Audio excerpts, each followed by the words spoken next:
O Homem Integral, capítulo 3, A Busca da Realidade, Consciência Ética.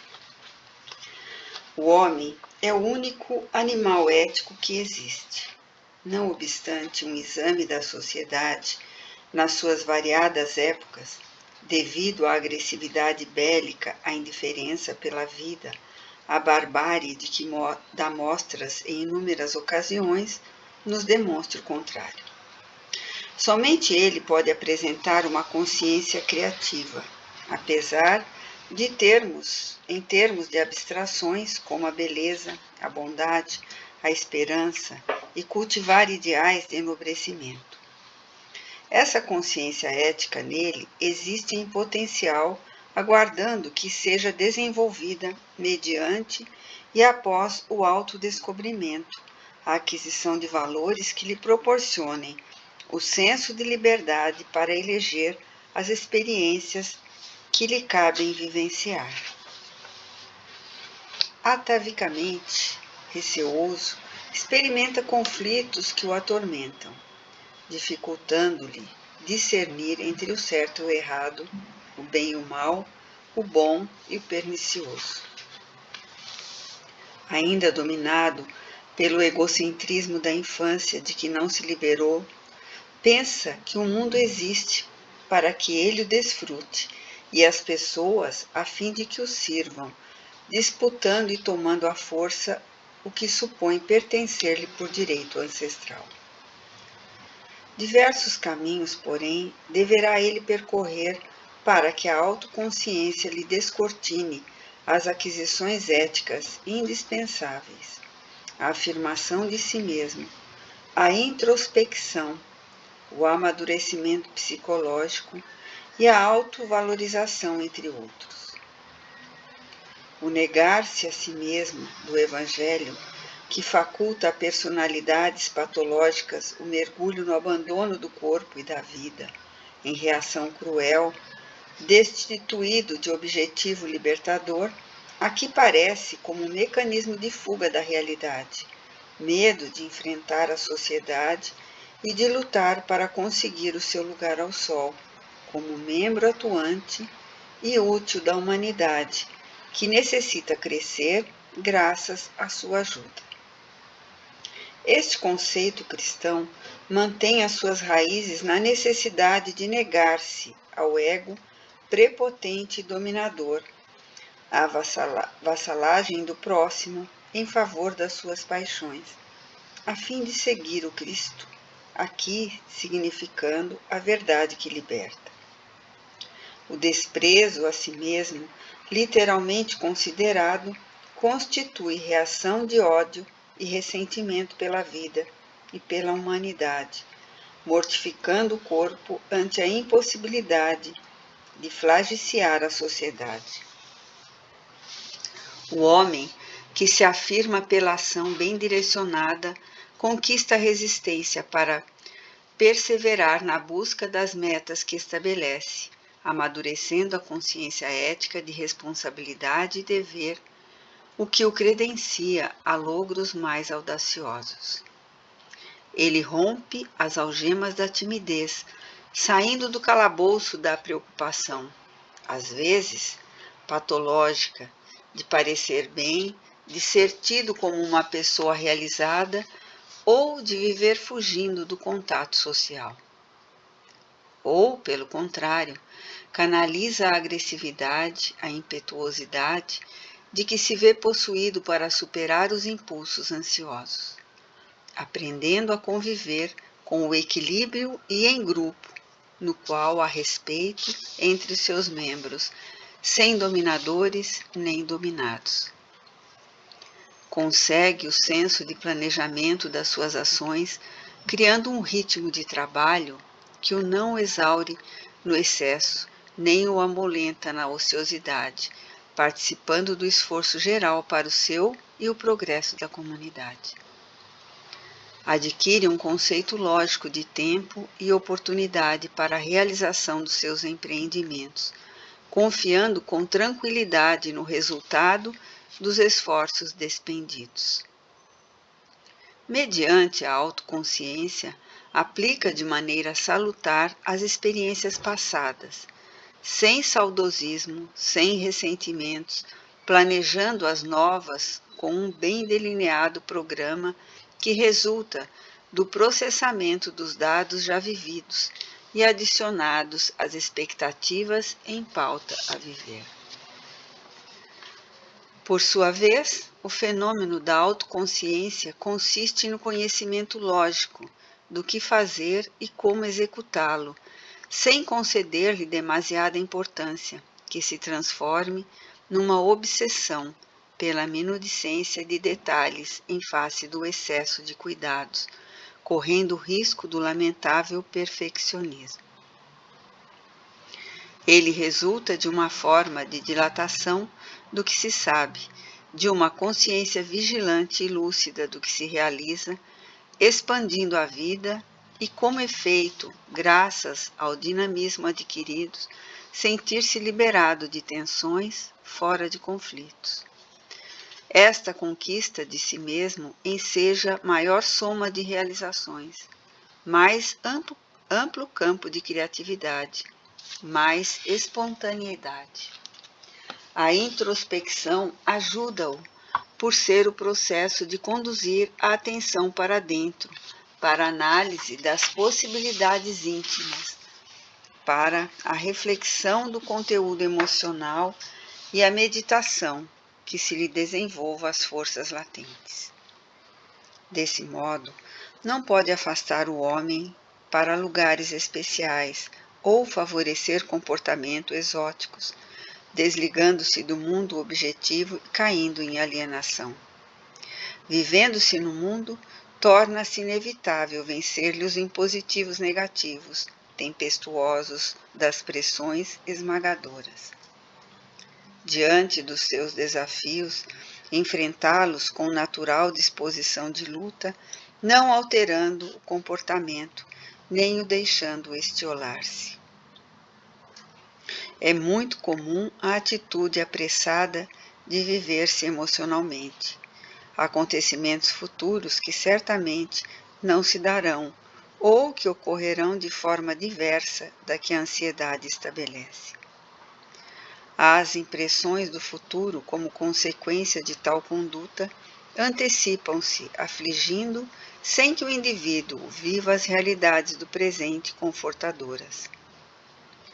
Para essa conduta ansiosa, Jesus recomendava que a cada dia baste a sua aflição, favorecendo o ser com o equilíbrio para manter-se diante de cada hora e fruí-la conforme se apresente. A introspecção cria o clima de segurança emocional para a realização de cada ação de uma vez e a vivência de cada minuto no seu tempo próprio.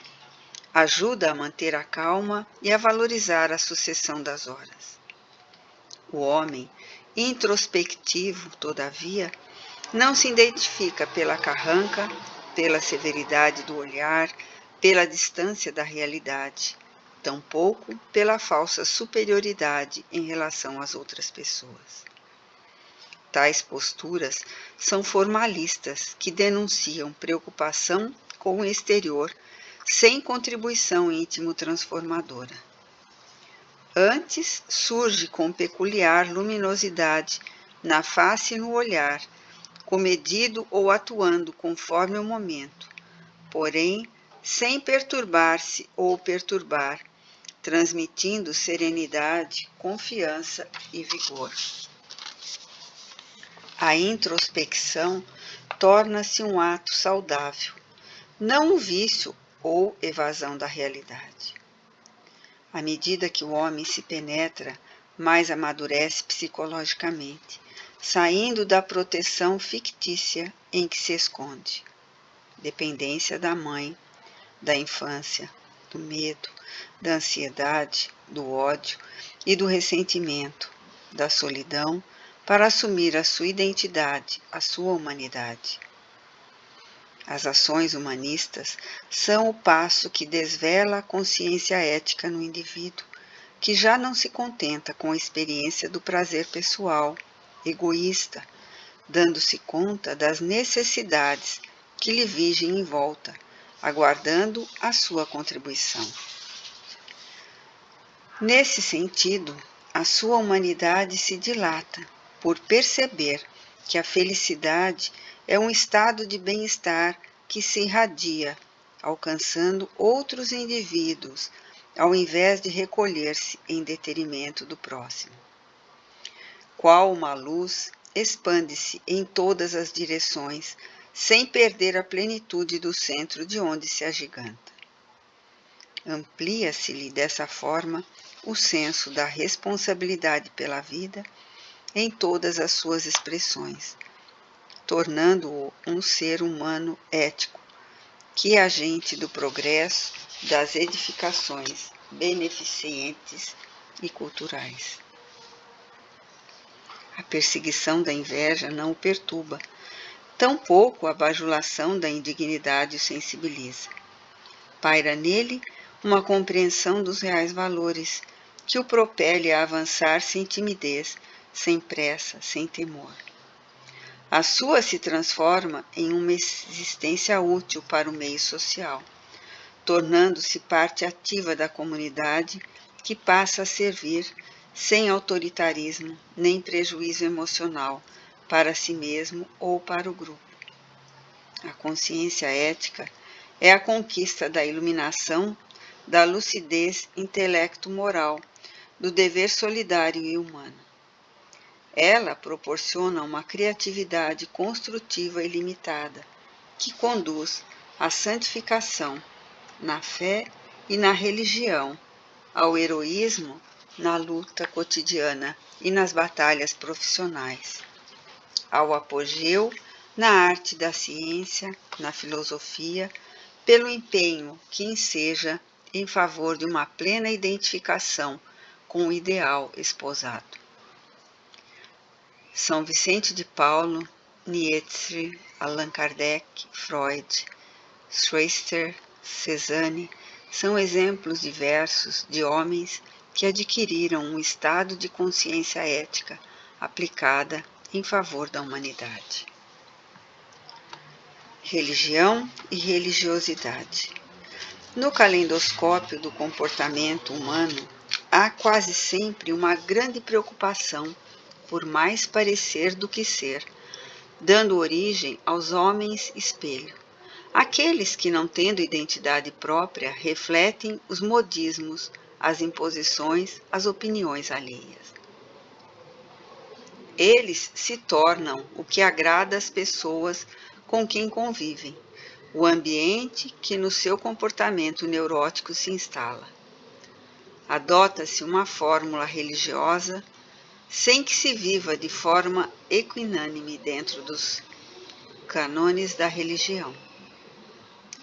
É a experiência da religião sem religiosidade, da aparência social sem o correspondente emocional que trabalha em favor da autorrealização. O conceito de Deus se perde na complexidade das fórmulas vazias do culto externo, e a manifestação da fé íntima desaparece diante das expressões ruidosas, destituídas dos componentes espirituais da meditação, da reflexão, da entrega. Disso resulta uma vida esvaziada de esperança, sem convicção de profundidade, sem madureza espiritual. A religião se destina ao conforto moral e à preservação dos valores espirituais do homem, demitizando a morte e abrindo-lhe as portas aparentemente indevassáveis à percepção humana. Desvelar os segredos da vida de ultratumba demonstra-lhe o prosseguimento das aspirações e valores humanos, ora noutra dimensão, dentro da mesma realidade da vida, é a finalidade precípua da religião. Em vez da proibição castradora e do dogmatismo irracional, agressivo à liberdade de pensamento e de opção, a religião deve favorecer a investigação em torno dos fundamentos existenciais das origens do ser e do destino humano, ao lado dos equipamentos da ciência, igualmente interessada em aprofundar as sondas das pesquisas sobre o mundo, o homem e a vida. A fim de que esse objetivo seja alcançado, faz-se indispensável a coragem de romper com a tradição, rebelar-se contra a mãe religião, libertando-se das fórmulas, para encontrar a forma da mais perfeita identificação com a própria consciência geradora de paz. Tornar-se autêntico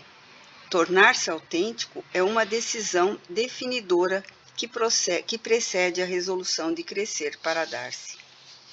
O desafio consiste na coragem da análise de conteúdo da religião, assim como da lógica, da racionalidade das suas teses e propostas. Somente dessa forma haverá um relacionamento criativo entre o crente e a fé, a religiosidade emocional e a religião. Essa busca preserva a liberdade íntima do homem perante a vida, facultando-lhe um incessante crescimento, que lhe dará a capacidade para distinguir o que em que acreditar e por que em tal crer, sustentando as próprias forças na imensa satisfação dos seus descobrimentos e nas possibilidades que lhe surgem de ampliar essas conquistas. Já não se torna, então, importante a religião formal e circunspecta, fechada e sombria, mas a religiosidade interior que aproxima o indivíduo de Deus em toda a sua plenitude. No homem, no animal, no vegetal, em a natureza, nas formas viventes ou não, através de um interrelacionamento integrador que o plenifica e o liberta da ansiedade, da solidão, do medo. As suas aspirações se fazem atormentadoras. Não mais urge a solidão como abandono e desamor. E dilui-se o medo ante uma religiosidade que impregna a vida com esperança, alegria e fé. O germe divino cresce no interior do homem e expande-se, permitindo que se compreenda o conceito paulino que ele já não vivia, mas o Cristo que nele vivia. A personalidade conflitante no jogo dos interesses da sociedade cede lugar à individualidade eterna e tranquila, não mais em disputas primárias de ambições, e sim em realizações nas quais se movimenta. Os outros camuflam a sua realidade e vivem conforme os padrões, às vezes detestados, que lhes são apresentados ou impostos pela sua sociedade. O grupo social, porém, rejeita-os por sabê-los inautênticos. No entanto, os aplaude, porque eles não incomodam os seus membros, fazendo-os mesmistas, iguais, despersonalizados, desestruturados. Por falta de uma consciência objetiva, conhecimento dos seus valores pessoais, controle das várias funções do seu organismo físico e emocional, definição positiva de atitudes perante a vida, não têm a coragem ética de ser autênticos, padecendo conflitos a respeito do senso de responsabilidade e de liberdade, característico do amadurecimento, que se poderá dominar como uma virtude de longo curso. Não se trata da coragem de arrostar consequências pela própria temeridade, mas do valor para enfrentar-se a si mesmo, gerando um relacionamento saudável com as demais pessoas, repetindo com entusiasmo a experiência mal-sucedida, sem ataduras de remorso ou lamentação pelo fracasso. É saber retirar do insucesso os resultados positivos que se podem transformar em alavancas para futuros empreendimentos, nos quais a decisão de insistir e realizar assumem altos níveis éticos que se tornam desafios no curso do processo evolutivo. Para que o ânimo robusto possa conduzir às lutas exteriores, faz-se necessária a autoconquista que torna o indivíduo justo, equilibrado, sem a característica ansiedade neurótica, reveladora do medo do futuro, da solidão, das dificuldades que surgem. É preciso que o homem se arrisque, se aventure, mesmo que esta decisão o faça ansioso quanto ao seu desempenho aos resultados. Ninguém pode superar a ansiedade natural, nem faz parte da realidade humana, desde que não extrapole os limites, passando a conflito neurótico. Por atavismo ancestral, o homem nasce vinculado a uma crença religiosa, cujas raízes se fixam no comportamento dos primitivos habitantes da Terra. Do medo decorrente das forças desorganizadas das eras primeiras da vida, surgiram as diferentes formas de apaziguar a fúria dos seus responsáveis, mediante os cultos que se transformariam em religiões com as suas variadas cerimônias, cada vez mais complexas e sofisticadas. Das manifestações primárias, com sacrifícios humanos, até as expressões metafísicas, toda uma herança psicológica e sociológica se transferiu através das gerações, produzindo um natural sentimento religioso que permanece em a natureza humana. Ao lado disso, considerando-se a origem espiritual do indivíduo e a força criadora do universo, nele permanece o germe de religiosidade, aguardando o campo fecundo para desabrochar. Expressa-se esse conteúdo intelecto-moral em forma de culto à arte, à ciência, à filosofia, à religião, numa busca de afirmação, integração da sua na consciência cósmica. A força primitiva e criadora, nele existente como uma fagulha, possui o potencial de uma estrela que se expandirá com as possibilidades que lhe sejam facultadas. Bem direcionada, sua luz vencerá toda a sombra e se transformará na energia vitalizadora para o crescimento dos seus valores intrínsecos no desdobramento da sua fatalidade, que são a vitória sobre si mesmo, a relativa perfeição que ainda não tem capacidade de aprender. Na execução do programa religioso, a maioria das pessoas age por convencionalismo e conveniência, sem a coragem de assumir as suas convicções, receosa da rejeição do grupo. Adotam fórmulas do agrado geral, que foram úteis em determinados períodos do processo histórico e evolutivo da sociedade, e, não obstante, descubram novas expressões de fé e consolação. Receiam ser consideradas alienadas caso assumam as propostas novas que lhe parecem corretas, mas não usuais, e sim de profundidade.